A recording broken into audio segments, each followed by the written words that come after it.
ভেবে দেখুন, আপনি একটা পথে হাঁটছেন। আপনি দেখতে চাইছেন যে আপনি সঠিক পথে হাঁটছেন কিনা, পায়ের নিচে কাঁটা পড়ে আছে কিনা। কিভাবে দেখবেন? আপনাকে সেই মাথা নত করেই দেখতে হবে। এর অর্থ কি? অর্থ খুব সহজ। প্রত্যেকবার নত হওয়া অনুচিত নয়, সেটা কোনোভাবেই সম্মানহানি নয়।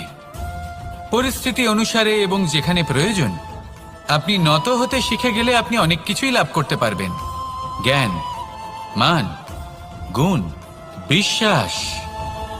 সেই জন্য প্রয়োজন এবং পরিস্থিতি অনুসারে নত হতে শিখুন, এতে অনুচিত কিছুই নেই। আত্মসম্মান থাকা অত্যন্ত প্রয়োজনীয়, কিন্তু তা যেন কখনো অহংকারে পরিণত না হয়। এই বিষয়ে অবশ্যই নজর রাখবেন এবং আমার সাথে ভেবে দেখুন, আপনি একটা পথে হাঁটছেন।